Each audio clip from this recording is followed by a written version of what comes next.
ತನ್ನ ಸ್ವಂತ ತಂಗಿಯ ವಿರುದ್ಧವೇ ನಟಿ ಕಾರುಣ್ಯರಾಮ್ ಅವರು ಸಿಸಿಬಿ ಪೊಲೀಸರಿಗೆ ದೂರನ್ನ ಕೊಡುವಂತ ಕೆಲಸವನ್ನ ಮಾಡಿದ್ರು. ಅಂದ್ರೆ 25 ಲಕ್ಷ ಹಣವನ್ನ ಸಾಲ ಮಾಡಿ ಆಕೆ ಅದನ್ನ ಬೆಟ್ಟಿಂಗ್ ಗೇಮ್ ಹಾಕಿ ಸೋತಿದ್ರೆ ಅಂತ ಹೇಳಿ ಅವರ ಸಾಲಗಾರರು ಬಂದು ಆಕೆಗೆ ಕಾಟ ಕೊಡ್ತಿದ್ರು ಅಂತೇಳಿ, ಅಂದ್ರೆ ತಂಗಿ ಮಾಡಿರುವಂತ ತಪ್ಪಿಗೆ ಅಕ್ಕನಿಗೆ ಬಂದು ಹಿಂಸೆ ಕೊಡ್ತಿದ್ದಾರೆ, ಆಕೆಗೆ ಸಾಲವನ್ನ ಕೊಡ್ತಿದ್ದಾರೆ ಅಂತ ಸ್ವತಃ ತಂಗಿಯ ವಿರುದ್ಧ ಜೊತೆಗೆ ಒಂದಷ್ಟು ಜನರ ವಿರುದ್ಧ ಸಿಸಿಬಿ ಪೊಲೀಸರಿಗೆ ದೂರು ನೀಡುವಂತ ಕೆಲಸವನ್ನ ಕಾರುಣ್ಯರಾಮ್ ಅವರು ಮಾಡಿದ್ರು. ಸದ್ಯಕ್ಕೆ ಈಗ ಒಂದೊಂದೇ ಪ್ರಕರಣಗಳು ಹೊರಗಡೆ ಬರ್ತಿದೆ. ಅಂದ್ರೆ ಅವರ ತಂಗಿ ಸಮೃದ್ಧಿ ರಾಮ್ ಅವರ ವಿರುದ್ಧ ಈ ಮುಂಚೆ ಕೂಡ ಪ್ರಕರಣಗಳು ಕೂಡ ದಾಖಲಾಗಿತ್ತು. ಯಾರೆಲ್ಲ ಸಾಲ ಕೊಟ್ಟಿದ್ರಲ್ಲ ಅವರೆಲ್ಲರೂ ಕೂಡ ಆ ಪೊಲೀಸ್ ಠಾಣೆಗೆ ಹೋಗಿ ದೂರು ನೀಡುವಂತ ಕೆಲಸವನ್ನು ಮಾಡಿದ್ರು.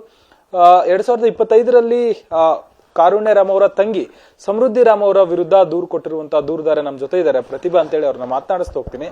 ಮೇಡಮ್, ನೀವು ಅವ್ರಿಗೆ ಎಷ್ಟು ಸಾಲ ಕೊಟ್ಟಿದ್ರಿ ಮತ್ತೆ ಏನಂತ ಹೇಳಿ ನಿಮ್ಮ ಹತ್ರ ಸಾಲ ತೆಗೆದುಕೊಂಡಿದ್ರು ಅಂತ? ಸರ್, ನಾನು 3 ಲಕ್ಷ ಸಾಲ ಕೊಟ್ಟಿದ್ದೆ. ಸ್ಟುಡಿಯೋ ಓಪನ್ ಮಾಡ್ತಾ ಇದೀವಿ. ಸ್ಟುಡಿಯೋಗೆ ಸ್ವಲ್ಪ ಶಾರ್ಟೇಜ್ ಇದೆ. ಒಂದ್ 2-3 ತಿಂಗಳಲ್ಲಿ ರಿಟರ್ನ್ ಮಾಡ್ತೀವಿ. ಸ್ಟೂಡೆಂಟ್ಸ್ ಬಂದಿದ ತಕ್ಷಣ ನಾನು ನಿನ್ನ ದುಡ್ಡನ್ನ ವಾಪಸ್ ಕೊಡ್ತೀನಿ ಅಂತ ಹೇಳಿದ್ಲು. ಸೊ ಫ್ರೆಂಡ್ ಸ್ಟುಡಿಯೋ ಮಾಡ್ತಿದ್ದಾಳೆ, ಬಿಸ್ನೆಸ್ ಚೆನ್ನಾಗಾಗ್ಲಿ, ಅವಳು ಚೆನ್ನಾಗಾಗ್ಲಿ ಅಂತ ಒಂದು ಮಾನವೀಯತೆ, ಫ್ರೆಂಡ್ಶಿಪ್, ನಂಬಿಕೆಯಿಂದ ಕೊಟ್ಟಿದ್ದೆ ಸರ್. ಮೇಡಮ್, ಈಗ ನಿಮ್ಗೆ ಅವ್ರಿಗೆಲ್ಲ ಯಾವ ರೀತಿ ಪರಿಚಯ, ಮತ್ತೆ ಅವ್ರ ಅಕ್ಕನ ಹೆಸರುಗಳನ್ನ ಏನಾದ್ರು ಬಳಕೆ ಮಾಡೋದು ಆತರ ಏನಾದ್ರು ಮಾಡಿದ್ರ ಸಂದರ್ಭದಲ್ಲಿ? ನಾನು Samruddhi Ram 2007 batch, Shri Jagadguru Renukacharya college for women ಅಂತ ರಾಜಾಜಿನಗರ್. ಅಲ್ಲಿ ನಾವು ಡಿಗ್ರಿ ವ್ಯಾಸಂಗ ಮಾಡಿದ್ವಿ ಸರ್ 3 ವರ್ಷ. ಮೀನ್ಸ್ ಇವಾಗ ನಾನು ಕಾರುಣ್ಯರಾಮ್ ಹೆಸರು ಏನಕ್ಕೆ ತೆಗ್ದೆ ಅಂದ್ರೆ, ಮೀನ್ಸ್ ಈಗ ಅಕ್ಕ ತಂಗಿ ಒಂದೇ ಮನೇಲಿ ಇರ್ತಾರಲ್ವಾ ಸರ್ ಯೂಶಲಿ. ಸೊ ನಾನಿವಾಗ ಸಮೃದ್ಧಿರಾಮ್ ನಮ್ ಕಾಂಟ್ಯಾಕ್ಟ್ ಇಂದ ಆಚೆ ಹೋಗ್ತಾಳೆ, ಎಲ್ಲೂ ನಮಗ್ ಸಿಗ್ತಾ ಇಲ್ಲ. ಅದಕ್ಕೋಸ್ಕರ ಮನೆಗೆ ಹುಡುಕೊಂಡು ಹೋದ ಸಂದರ್ಭದಲ್ಲಿ ಆದ ಘಟನೆಗಳನ್ನ ಇವರು ನನ್ಗೆ ಕಿರುಕುಳ ಕೊಡ್ತಾ ಇದಾರೆ ಅಂತ ಇವರು ನನ್ನ ಮೇಲೆ ದೂರು ದಾಖಲಿಸಿದ್ದಾರೆ. ಮೇಡಮ್, ಈಗ ಆ ಒಂದು ಸಂದರ್ಭದಲ್ಲಿ ಅಂದ್ರೆ ದುಡ್ಡು ಕೇಳುವಂತ ಸಂದರ್ಭದಲ್ಲಿ ಅವ್ರ ಅಕ್ಕನ ಹೆಸರು ಬಳಕೆ ಮಾಡೋದಾಗಿರ್ಬೋದು, ಈ ರೀತಿ ಏನಾದ್ರು ಹೇಳಿದ್ರ? ಇಲ್ಲ ಸರ್, ನಾನು ಸುಮಾರು ಸಲ ರಿಕ್ವೆಸ್ಟೇ ಮಾಡಿರೋದು ಸರ್. ತುಂಬಾ ಅಂದ್ರೆ ತುಂಬಾ ರಿಕ್ವೆಸ್ಟ್ ಮಾಡಿದ್ದೇನೆ, ನಾನಾ ರೀತಿಯಲ್ಲಿ ರಿಕ್ವೆಸ್ಟ್ ಮಾಡಿದ್ದೀನಿ. ಇವಾಗ ಸಂಸ್ಕಾರ ಟ್ರಸ್ಟ್ ಅಂತಿದೆ, ಟೀಮ್ ಆಫ್ ಕಾರುಣ್ಯರಾಮ್ ಅಂತಿದೆ. ಅವರು ನೀವು ಅವರ ಸೋಷಿಯಲ್ ಅಕೌಂಟೇ ನೋಡ್ಬೋದು. ಅವರು ಕೊರೋನಾ ಟೈಮಲ್ಲಿ ಕಿಟ್ ಹಂಚಿರೋದಾಗ್ಲಿ, ತುಂಬಾ ಹೆಲ್ಪಿಂಗ್ ನೇಚರ್ ಅಂತ ಹಾಕೊಂಡಿದ್ದಾರೆ. ಸೊ ನಾನು ಅದನ್ನ ಎಕ್ಸಾಂಪಲ್ ಆಗಿ ಇಟ್ಕೊಂಡು ನಾನು ರಿಕ್ವೆಸ್ಟ್ ಮಾಡಿದ್ದೀನಿ ಸರ್, ನೀವು ಅಷ್ಟೆಲ್ಲ ಒಳ್ಳೆ ವ್ಯಕ್ತಿತ್ವದಲ್ಲಿದ್ದವರು, ನಿಮಗೆ ಅವ್ರಿಗೆ ನನ್ನ ಪೊಸಿಷನ್ ಗೊತ್ತು ಸರ್. ನನ್ನ ತಂದೆನ ಕಳ್ಕೊಂಡಿರೋದು, ನಮ್ಮ ಹಸ್ಬೆಂಡ್ ನ ಕಳ್ಕೊಂಡಿರೋದು, ನನ್ನ ತಾಯಿನ ಮಕ್ಕಳನ್ನ ಕಷ್ಟಪಟ್ಟು ಸಾಕ್ತಿದ್ದೀನಿ ಅಂತ ಅವ್ರಿಗೆ ಗೊತ್ತು. ಅದಕ್ಕೋಸ್ಕರ ಅಷ್ಟೆಲ್ಲ ಹೆಲ್ಪ್ ಮಾಡ್ತೀರಾ, ನಂದೊಂದು ಸಣ್ಣ ಅಮೌಂಟ್ ನ ನೀವು ಯಾಕೆ ಹಿಂದಿರುಗಿಸ್ತಿಲ್ಲ ಅಂತ ನಾನು ಕೇಳ್ಕೊಂಡಿದ್ದೀನಿ ಸರ್. ಅವ್ರು ಅದಕ್ಕೆ ಏನಂತ ಹೇಳಿದ್ರು? ಅವರ ತಂಗಿ ಮಾಡಿದ್ದಕ್ಕೆ ಅಕ್ಕನ ಹತ್ರ ನೀವು ಕೇಳಿದಾಗ ಅವ್ರು ಏನಂತ ಹೇಳಿದ್ರು ಅಂತ? ಮೀನ್ಸ್ ಸ್ಟಾರ್ಟಿಂಗ್ 2024 ವರ್ಗೂ ಸರ್, ನೀನು ಒಂದು ಹೆಣ್ಣು, ನನ್ಗೆ ನಿನ್ ಕಷ್ಟ ಅರ್ಥ ಆಗ್ತಿದೆ, ನಾನು ನಿನಗೆ ನನ್ನ ಸ್ಯಾರಿ ಬಿಸ್ನೆಸ್ ಮಾಡ್ತಾ ಇದ್ದೀನಿ, ಆ ಸ್ಯಾರಿ ಬಿಸ್ನೆಸ್ ನನ್ ಕೈ ಹಿಡಿದ್ರೆ ನಾನು ನಿನ್ನ ಅಮೌಂಟ್ ನ ಹಿಂತಿರುಗಿಸ್ತೀನಿ ಅಂತ ಮಧ್ಯವರ್ತಿ ಒಬ್ಬರ ಕಡೆಯಿಂದ ನನಗೆ ಮೆಸೇಜ್ ತಲುಪಿಸ್ತಿದ್ರು ಸರ್. ಯಾರು ಹೇಳ್ತಿದ್ರು ಆತರ ಎಲ್ಲ? ಮೀನ್ಸ್ ಅವ್ರ ಹೆಸರು ನಾನು ತಗೊಳಕ್ ಇಷ್ಟಪಡಲ್ಲ. ಅವ್ರ ಕಡೆಯಿಂದ ಇವ್ರ ಮೆಸೇಜ್ ತಲುಪಿಸಿದ್ದಾರೆ.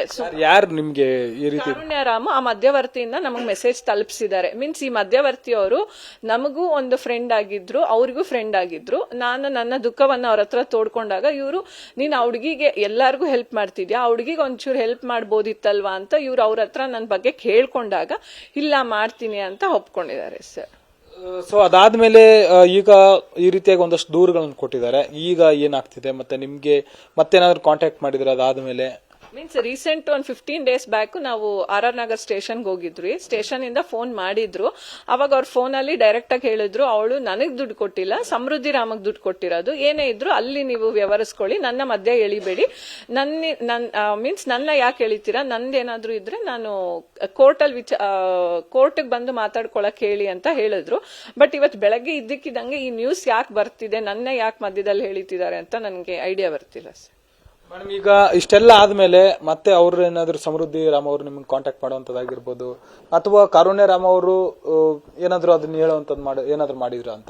ಮಧ್ಯಾಹ್ನ ಒಂದು 1:30-2 ಗಂಟೆ ಸಮಯದಲ್ಲಿ ಸಮೃದ್ಧಿ ರಾಮ್ ಒಂದು 4-5 ಫೋನ್ ಮಾಡಿದ್ಲು, ಬಟ್ ನಾನು ರಿಸೀವ್ ಮಾಡಿಲ್ಲ ಸರ್. ಅವ್ರು ಏನೇ ಮಾಡಿದ್ರು ಈ ವಾಟ್ಸ್ಆಪ್ ಕಾಲ್ ಮಾಡ್ತಾರೆ, ಅದ್ರಲ್ಲಿ ಏನು ರೆಕಾರ್ಡ್ ಮಾಡ್ಕೊಳಕ್ ಆಗಲ್ಲ ಅನ್ನೋ ಉದ್ದೇಶಕ್ಕೋ ಏನೋ ಗೊತ್ತಿಲ್ಲ ಸರ್, ಬಟ್ ಅದ್ರಲ್ಲಿ ಮಾಡಿದ್ರು, ನಾನು ರಿಸೀವ್ ಮಾಡಿಲ್ಲ. ಅಂದ್ರೆ ಈವರೆಗೂ ಅವ್ರು ಮತ್ತೆ ಅಂದ್ರೆ ಕಂಪ್ಲೇಂಟ್ ಆದ್ಮೇಲೆ ನಿಮ್ಮನ್ನ ಮತ್ತೆ ಕಾಂಟ್ಯಾಕ್ಟ್ ಮಾಡ್ಲಿಲ್ವಾ? ನ್ಯೂಸ್ ಅಲ್ಲಿ ಬರೋವರೆಗೂ ಕೂಡ ಕಾಂಟ್ಯಾಕ್ಟ್ ಮಾಡ್ಲಿಲ್ವಾ ಅವರು? ಇಲ್ಲ, ನಾನು ಡಿಸೆಂಬರ್ ಕೊನೆ ವಾರದಲ್ಲಿ RR ನಗರ್ ಸ್ಟೇಷನ್ ಇಂದ ಅಲ್ಲಿಂದಾನೆ ಸರ್ ಇಂದ ಫೋನ್ ಮಾಡಿಸಿದ್ದೆ. ಆವಾಗ ಅವ್ರ ಹತ್ರ ಅದೇ ಡೈರೆಕ್ಟ್ ಕೋರ್ಟ್ ಅಲ್ಲಿ ಮಾತಾಡ್ಕೊಳಕ್ ಹೇಳಿ ನನ್ನ ಹತ್ರ ಮಾತಾಡೋದೇನು ಇಲ್ಲ ಅಂತ ಹೇಳಿದ್ರು. ಸೊ ಇವಾಗ ಒಂದು ಕಡೆ ನೀವು RR ನಗರ ಸ್ಟೇಷನ್ ಕಂಪ್ಲೇಂಟ್ ಕೊಟ್ಟಿದ್ರಿ, ಈಗ ಸಿಸಿಬಿ ಪೊಲೀಸರಿಗೆ ಸ್ವತಃ ಕಾರುಣ್ಯರಾಮ್ ಅವರೇ ಕಂಪ್ಲೇಂಟ್ ಕೊಟ್ಟಿದ್ದಾರೆ ಅವ್ರ ಮುಂದೆ ಯಾವ ರೀತಿ ಆಗ್ಬೋದು ಈ ಒಂದು ವಿಚಾರಕ್ಕೆ ಸಂಬಂಧಪಟ್ಟಂಗೆ ನಿಮ್ಗೆ ದುಡ್ಡು ಬರುತ್ತೆ ಅನ್ನೋ ನಂಬಿಕೆ ಇದೆ? ಸರ್, ನಾನು ದೇವರಲ್ಲಿ ಕೇಳ್ಕೊತೀನಿ, ಒಳ್ಳೆ ಮನಸ್ಸಿಂದ ಅವ್ರಿಗೆ ಒಳ್ಳೇದಾಗ್ಲಿ ಅಂತ ನಾನು ಕೊಟ್ಟಿದ್ದೀನಿ. ಕೊಟ್ರೆ ಖುಷಿಯಾಗಿ ಇಸ್ಕೊತೀನಿ, ಇಲ್ಲ ಅಂದ್ರೆ ದೇವ್ರ ಅವ್ರಿಗೆ ಒಳ್ಳೇದ್ ಮಾಡ್ಲಿ ಸರ್, ಅಷ್ಟೇ. ಸುಮಾರು ಜನಗೆ ಈ ರೀತಿಯಾಗಿ ವಂಚನೆ ಮಾಡಿದ್ದಾರೆ, ಸುಮಾರು ಜನರಿಗೆ ಅಂತೇಳಿ ಒಂದಷ್ಟು ಆರೋಪಗಳಿದೆ. ನಿಮಗ್ ಗೊತ್ತಿದ್ದಂಗೆ ಎಷ್ಟು ಜನಕ್ಕೆ ವಂಚನೆ ಮಾಡಿರ್ಬೋದು, ಮತ್ತೆ ಆ ರೀತಿಯಾದಂತವ್ರು ಬೇರೆಯವ್ರು ನಿಮ್ಮನ್ನ ಸಂಪರ್ಕ ಮಾಡಿದಾರ ವಂಚನೆಗೊಳಗಾದವರು ಅಂತ? ಹಾ ಸರ್, ಮಾಡಿದ್ದಾರೆ. ನಾನು ಒಂದ್ ಸಲ ಲೈವ್ ಅಲ್ಲಿ ಕಾರುಣ್ಯನ ಹತ್ರ ಮಾತಾಡುವಾಗ ಕಾರುಣ್ಯ ಸ್ವತಃ ಹೇಳಿದ್ರು 4.5 ಕೋಟಿ ಗ್ಯಾಮ್ಲಿಂಗ್ ಆಡಿ ದುಡ್ಡು ಕಳೆದಿದ್ದಾಳೆ ಅಂತ ಹೇಳಿದ್ರು ಸರ್. ಅಂದ್ರೆ ಯಾವ ರೀತಿ ದುಡ್ಡು ಕಳ್ಕೊಂಡಿದ್ದಾರೆ? ಗ್ಯಾಮ್ಲಿಂಗ್, ಆನ್ಲೈನ್ ಗೇಮ್ಸ್ ಮೊಬೈಲ್ ಅಲ್ಲಿ ಆಡಿ ಕಳ್ಕೊಂಡಿದ್ದಾರೆ ಅಂತ ಹೇಳಿದ್ರು ಸರ್. ಕಾರುಣ್ಯನೇ ಸ್ವತಃ ಹೇಳಿದ್ರು ಸರ್ ನನಗೆ. ಈಗ ಅವರು ಒಪ್ಕೊಂಡಿದ್ದಾರೆ ಈ ರೀತಿಯಾಗಿ ದುಡ್ಡೆಲ್ಲ ಖರ್ಚು ಮಾಡಿದೀವಿ ಅಂತ ಹೇಳಿ. ಮನೇಲಿರೋ ಚಿನ್ನ ಎಲ್ಲ ತಗೊಂಡೋಗಿ ಖಾಲಿ ಮಾಡಿದಾಳೆ. ಫ್ರೆಂಡ್ಸ್, ಈಗ ಇಂಡಸ್ಟ್ರಿಯಲ್ಲಿ ಇರ್ಬೋದು, ಬೆಸ್ಟ್ ಫ್ರೆಂಡ್ಸ್ ಇರ್ಬೋದು. ಇವಾಗ ನಮ್ ಗ್ರೂಪ್ ಅಲ್ಲಿ ಸರ್ ನಾವೊಂದ್ 4-5 ಜನ ಇದೀವಿ. ನಮ್ 4-5 ಜನ ಎಲ್ಲರ ಹತ್ರ ದುಡ್ಡು ತಗೊಂಡಿದ್ದಾಳೆ, ಎಲ್ಲಾರ್ಗು ಕೊಟ್ಟಿದ್ದಾಳೆ. ನನಗೆ ಬ್ಯಾಕ್ ಗ್ರೌಂಡ್ ಇಲ್ಲ, ಬ್ಯಾಕ್ ಗ್ರೌಂಡ್ ಸಪೋರ್ಟ್ ಇಲ್ಲ ಅನ್ನೋ ಕಾರಣಕ್ಕೆ ನನ್ಗೆ ದುಡ್ಡು ಕೊಟ್ಟಿಲ್ಲ ಅನ್ನೋದು ನನ್ನ ಆರೋಪ ಸರ್. ಇದಿಷ್ಟು ದೂರದಾರೆ ಪ್ರತಿಭೆ ಅವ್ರ ಮಾತು. ಅಂದ್ರೆ ಈ ಮುಂಚೆ ನನಗೂ ಕೂಡ 3 ಲಕ್ಷ ಆಕೆ ಇಸ್ಕೊಂಡಿದ್ಲು, ಕೊಡ್ತೀನಿ ಅಂತ ಹೇಳಿ. ಆಕೆ ನಂತರ ಕೊಡ್ಲಿಲ್ಲ, ಒಂದಷ್ಟು ರೀಸನ್ ಗಳನ್ನ ಹೇಳ್ಕೊಂಡ್ ಬಂದ್ರು. ಅದಾದ್ಮೇಲೆ ಅವ್ರ ಅಕ್ಕನ್ ಕೇಳಿದಂತ ಸಂದರ್ಭದಲ್ಲೂ ಕೂಡ ಅವರು ಸಮೃದ್ಧಿಯ ಹತ್ರ ನೀವು ದುಡ್ಡು ಇಸ್ಕೊಂಡಿದ್ರಿ, ಆದ್ರೆ ನನ್ಗೂ ಅವ್ರಿಗೂ ಅಂದ್ರೆ ಆ ದುಡ್ಡು ಅವ್ರ ವ್ಯವಹಾರ ಆಗಿರೋದ್ರಿಂದ ನೀವು ನನ್ನ ಹತ್ರ ಕೇಳೋದು ತಪ್ಪಾಗುತ್ತೆ ಅಂತ ಹೇಳಿ ಕಾರುಣ್ಯರಾಮ್ ಅವರು ಕೂಡ ಇವ್ರಿಗೆ ಆನ್ಸರ್ ಮಾಡಿದ್ರಂತೆ. ಅದಾದ್ಮೇಲೆ ಈ ರೀತಿಯಾದಂತ ಒಂದಷ್ಟು ಕರೆಗಳು ಮತ್ತೆ ಕೇಳುವಂತ ರೀತಿ ಎಲ್ಲವೂ ಕೂಡ ಕಾರುಣ್ಯರಾಮ್ ಅವ್ರಿಗೆ ಹೆಚ್ಚಾಗುತ್ತೆ. ಅಂದ್ರೆ ತಂಗಿ ಮಾಡಿರುವಂತ ಸಾಲಗಳಿಗೆ ಅವರೆಲ್ಲರೂ ಕೂಡ ಅಕ್ಕನಿಗೆ ಅಂದ್ರೆ ಕಾರುಣ್ಯರಾಮ್ ಅವರಿಗೆ ಕೇಳಿದಂತ ಸಂದರ್ಭದಲ್ಲಿ ಈಗ ಈ ಒಂದು ವಿಚಾರ ದೊಡ್ಡದಾಗಿ ಈಗ ಸಿಸಿಬಿ ಪೊಲೀಸರಿಗೆ ದೂರು ನೀಡುವಂತ ಕೆಲಸವನ್ನ ಕಾರುಣ್ಯರಾಮ್ ಮಾಡಿದರೆ. ಸದ್ಯಕ್ಕೆ 2 ಕಡೆ ಪ್ರಕರಣ ದಾಖಲಾಗಿದೆ. ಒಂದು ಕಡೆ RR ನಗರ ಪೊಲೀಸ್ ಠಾಣೆಯಲ್ಲಿ ಈಗಾಗಲೇ ಕಾರುಣ್ಯರಾಮ್ ಅವರ ತಂಗಿ ವಿರುದ್ಧ ಮತ್ತೆ ಅವರ ವಿರುದ್ಧ NCR ಪ್ರಕರಣ ದಾಖಲಾಗಿದೆ. ಮತ್ತೊಂದ್ ಕಡೆ ಈಗ ಸಿಸಿಬಿ ಪೊಲೀಸ್ ಠಾಣೆಗೂ ಕೂಡ ದೂರು ನೀಡುವಂತ ಕೆಲಸವನ್ನ ಕಾರುಣ್ಯರಾಮ್ ಮಾಡಿದರೆ. ಇಲ್ಲೂ ಕೂಡ ಪ್ರಕರಣ ದಾಖಲಿಸಿಕೊಂಡು ಪೊಲೀಸರು ತನಿಖೆ ಮಾಡುವಂತ ಕೆಲಸವನ್ನ ಮಾಡ್ತಿದ್ದಾರೆ. ಕ್ಯಾಮರಾ ಪರ್ಸನ್ ನೂರ್ ಅಹಮದ್ ಜೊತೆ ಮಾದೇಶ್, ನ್ಯೂಸ್ 18 ಕನ್ನಡ, ಬೆಂಗಳೂರು.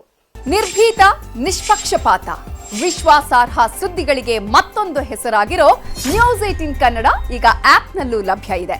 ದಯವಿಟ್ಟು ಇಲ್ಲಿರೋ QR ಕೋಡ್ ಅನ್ನ ಸ್ಕ್ಯಾನ್ ಮಾಡಿಕೊಂಡು ಆಪ್ ಡೌನ್ಲೋಡ್ ಮಾಡೋದಕ್ಕೆ ಮರಿಬೇಡಿ. ನಿಮ್ಮ ಬೆಂಬಲ ಹೀಗೆ ಸದಾ ನಮ್ಮೊಂದಿಗಿರಲಿ. ಧನ್ಯವಾದ.